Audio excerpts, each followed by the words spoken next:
We are going to make Stromboli, and if you've ever made this before, it is great for dinner, but it's also really great as an appetizer. So stay tuned, I'm gonna show you how to make it look awesome. We are going to just coat this parchment paper with some flour, just trying to make it not stick quite as bad. And then I got my pizza dough ball at Harris Teeter. I've seen most grocery stores do have this kind of thing though. I've gotten it at Publix before. I think I've even gone at Walmart before. Okay, I want to get some flour on my hands. So this is where you just kind of start to stretch and pull and let gravity help with that work as well. We're getting to a nice weird shape now. Now I typically go for some sort of rectangular formation when it comes to Stromboli. So just keep working with it, keep pulling that dough, and it will get to that point. You can also stick your knuckles underneath and just kind of stretch the dough, pull the dough. I think I am gonna go in with my rolling pin just a little bit. This would actually be a lot easier if it was not on parchment paper and I just had it on my counter, which I do a lot of times, but I was trying to make the transfer to my baking sheet a little bit easier. I got annoyed enough. We're going for the countertop. Now I'm gonna start putting the ingredients that we like on here. We're gonna start with some salami. So I like to add a good amount of everything that we do. We want it to be nice and stuffed. I'm also going to add some pepperoni. The large pepperonis would be really nice for this actually. I don't know what I was thinking. I think my thought was if I get the small pepperonis, then my son can also use them for the little mini pizzas that he likes to make for his lunches. But man, the large ones, that would have been super convenient for this. This is one of those things that is great for kids and adults alike. I mean, you really can't go wrong with something like this. Now, I have some Parmesan, some freshly grated Parmesan cheese that I'm going to add to this. And then I thought I already had mozzarella cheese shredded, but I didn't shred it yet. So we need to shred the mozzarella. That's gonna be really important. Oh, and just for reference, in case you're curious, this is the cheese that I'm shredding right now. So it is a mozzarella, part skim, Italian style.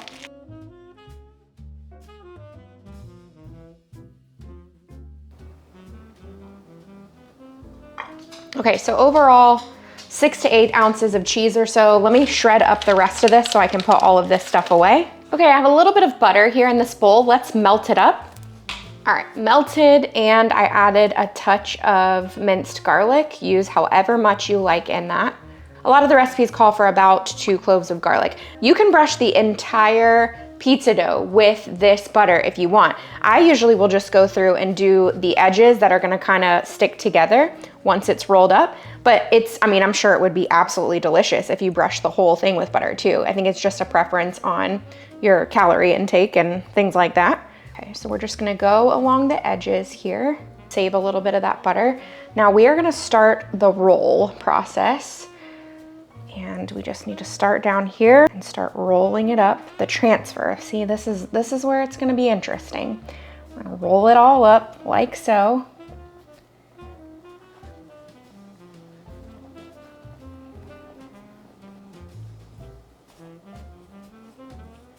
Okay, roll, roll, roll.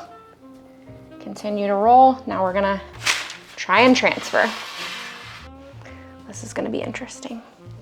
We can do it. We can do it. Nice. Okay, so we're gonna pinch the seams and kind of tuck them in as much as possible.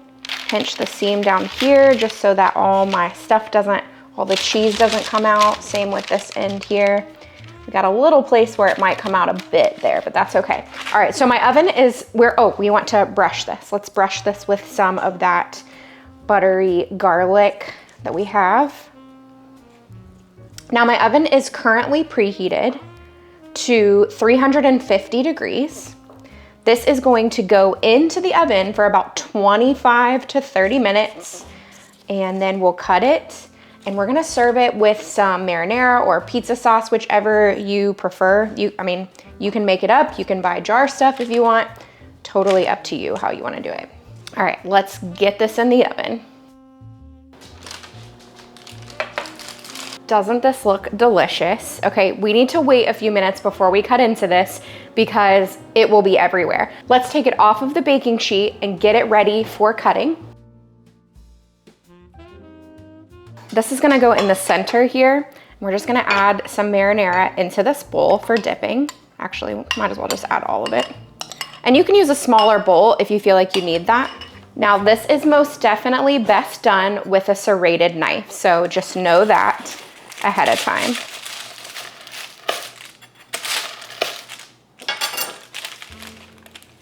Okay, I'm gonna try it. So good. So the way I'm gonna display these is kind of like on the edge here.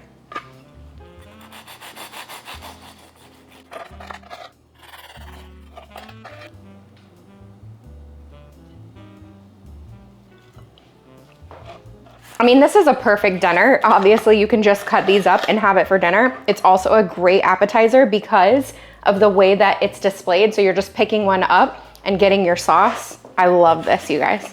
This is one of my favorite appetizers because look how fun it looks. It's so pretty. Let's add some parsley to it and just make it even prettier. I love it. The color gets me every time. This is gonna be a perfect party appetizer.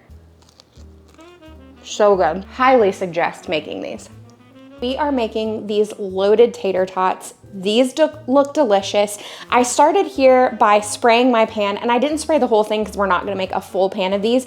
This is a mini muffin tin. You can definitely use a regular size muffin tin. They're just gonna be bigger. You would put more tater tots in each cup. So we are starting with these leftover tater tots that we have, just these super crispy tater tots that I had in the freezer.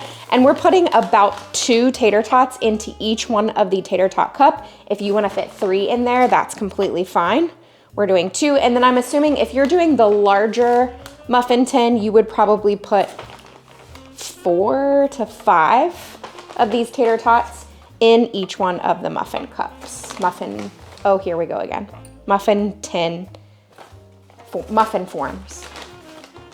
What did we come up with? I can't even remember. Okay, so I filled those, and let's see, I'm just gonna try and get them in there-ish. Now my oven is currently preheated. It's currently preheating to 450 degrees. These are gonna go into my oven for 10 minutes on the bottom rack, and then we're gonna take them out and continue. So once this is preheated to 450, we will put those in the oven. All right, so my oven is gonna stay on because there's more to do after this. Come on. There we go. Okay, there's more to do after this. So we are taking a shot glass or something similar in shape because you want it to kind of fit inside of the cup. This actually would probably even be better if you were using the larger muffin tin, just because it would fit in there really nicely. But we're trying to make somewhat of a cup shape. Let me just see if I have anything else that shape. Hang on. You can actually use several different things. I tried the half teaspoon measure here, and that actually works really nicely. Press that in. I've got this melon baller here. Anything like that to make a cup-like shape is gonna be exactly what you want.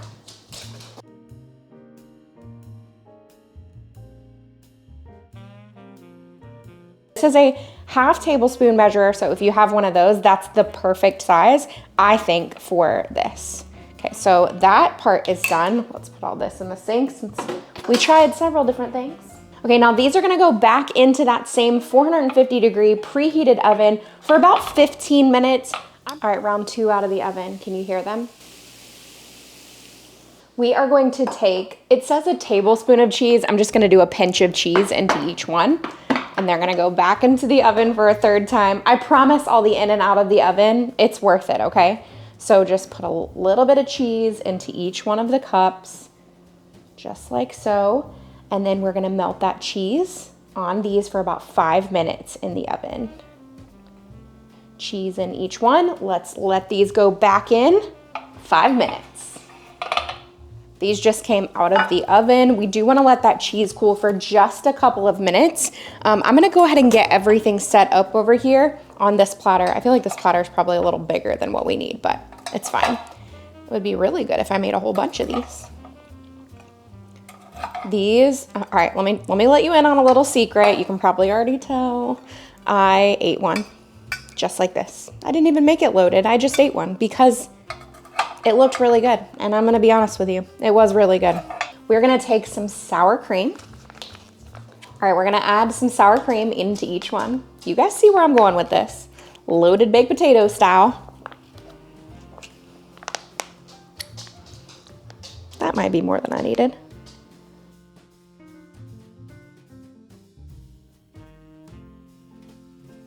Now we're gonna take up our bacon that you guys know I love to pre-cook and have everything ready to go because we love bacon so much. Okay, so let's just top each one of these with a little bit of crumbled bacon. These are like the perfect little appetizer. Everyone is gonna love these. I know it already. Okay, now, normally, I think what would be really good here is chive. Unfortunately, my chive looked terrible. So we are not gonna do chive. We're gonna top with a little bit of parsley, but chive or green onion would be perfect.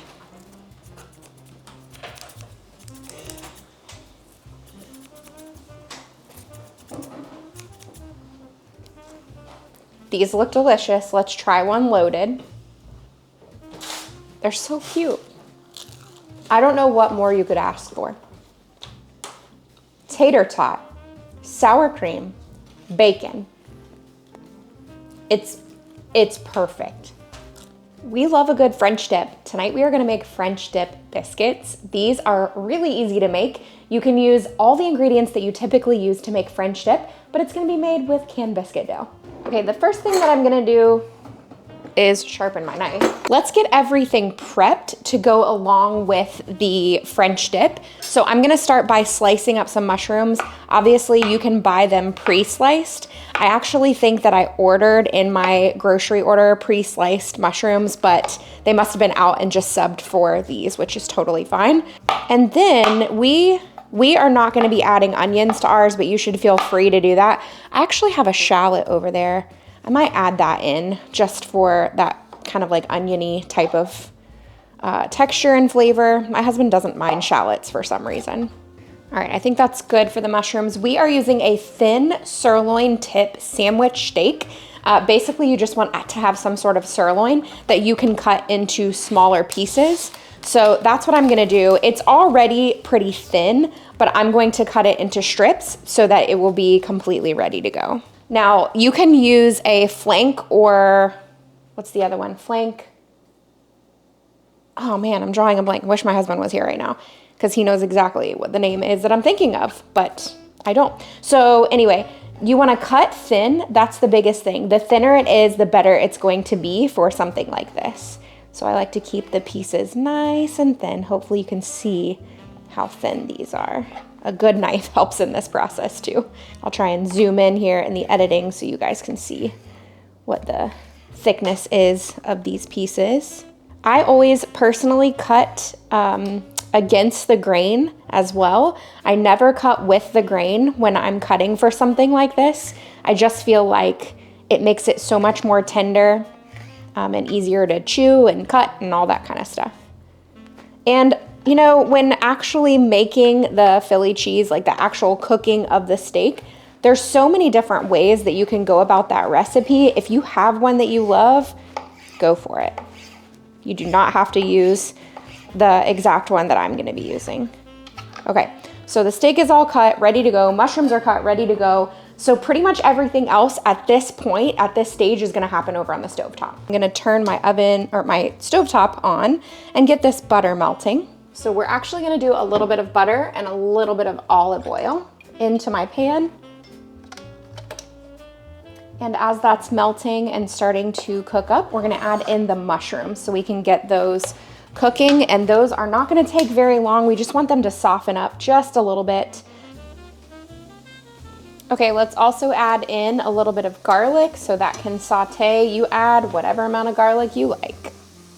Most of the recipes don't call for this, but I like to add a little bit of coconut aminos and a little bit of Worcestershire. I don't know, I feel like it just tastes really good to add those two flavors to this. Now, before I add those in though, I am gonna add a little bit of salt. And then once we put the pepper in, we're gonna add a little bit more, once we put the steak in, we're gonna add a little bit more of salt and pepper. But I like to saute in some soy sauce or coconut aminos and a little bit of Worcestershire because it just adds such good flavor. I'll probably add a touch more once we put that beef in as well.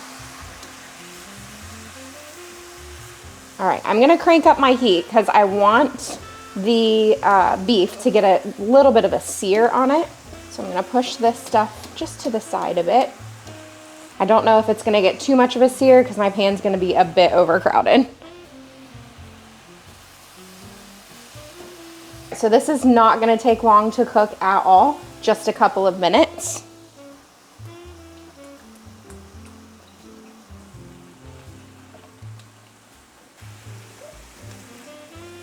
Forgot to turn my camera on for this part. All we did was take 2 biscuits out of a can of biscuit dough, the canned biscuit dough, and I cut them in half, okay? They're not cooked or anything, just laid them here on this parchment paper. This is where you can get a little bit creative. So horseradish could be really good on this. We love a good stone ground mustard or a spicy mustard or something like that. So I'm adding a little bit of mustard to each one of them. Where are my knives? Where are my knives? Here we go. Okay, so let's just somewhat kind of spread it around. Now I'm gonna take the Philly cheese, what would this part be called? The steak part. We're gonna take the steak part and just kind of put it on each one. Now, one thing you could do is make like handheld pies with this. You could roll these out almost like mini calzones and then pinch the seams together. That would be really fun. We're just doing it this way though. Okay, we're gonna use some provolone cheese and I'm just cutting it up to make it easier to put on here. And so we're just we're just going to lay some of this provolone cheese here onto each one. Now we can use 2 more biscuits, cutting them in half as well. Lay them on top. And if you want, you can pinch the sides together a little bit. I mean, they're not gonna stay together completely, but you will make, you know, somewhat of a little pie sandwich thing here. Overstuffed. Nobody will complain about it being overstuffed though. These are gonna bake at 400 degrees for 15 to 20 minutes. We can also make a little au jus to go with them for dipping. It'll be perfect. These French dip biscuits look delicious. We're gonna just dip and try. Very good. Great game day or appetizer. Like I said, you can make them in the ham pie version. You can make a lot of these. We only needed 1 for each person because we're having several other things tonight, but that is really tasty. Add the ingredients that you love into this. I really like this, and I think it's just so fun and creative. It's not super messy like a regular French dip sandwich because the biscuit soaks up what it needs to soak up. This is good. You guys, my aunt sent me this recipe over a year ago because she knew that I would love it, and I've yet to make it. We're gonna adjust it just a little bit.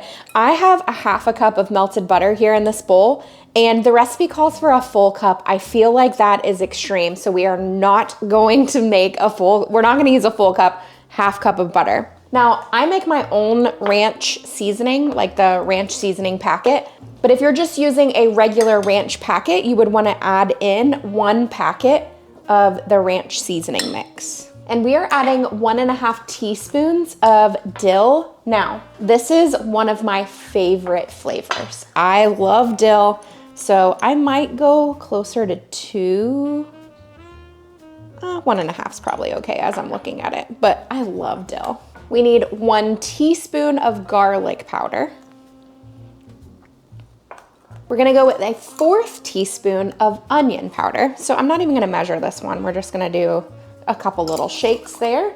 And then we wanna add in a little bit of pepper. I use white pepper, just in case you're curious. We need about a 1/4 teaspoon of that. So just a touch of that. Let's start by mixing this together. I have a bag here of oyster crackers. We are gonna add this and we're gonna toss the oyster crackers in all of this seasoning.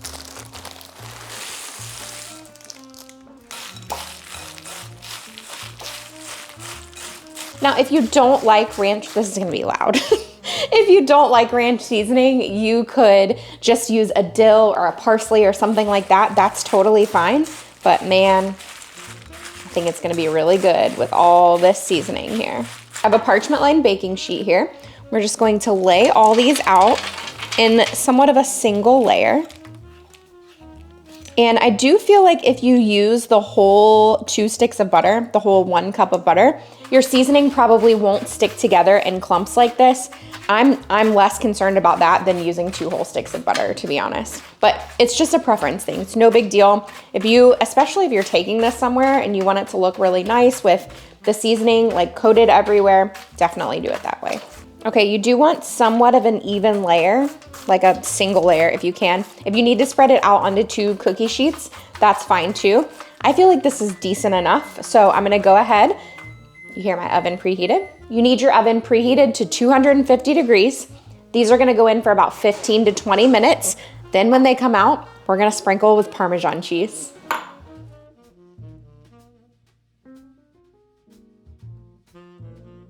I have one suggestion for these oyster crackers. Make them and take them somewhere else.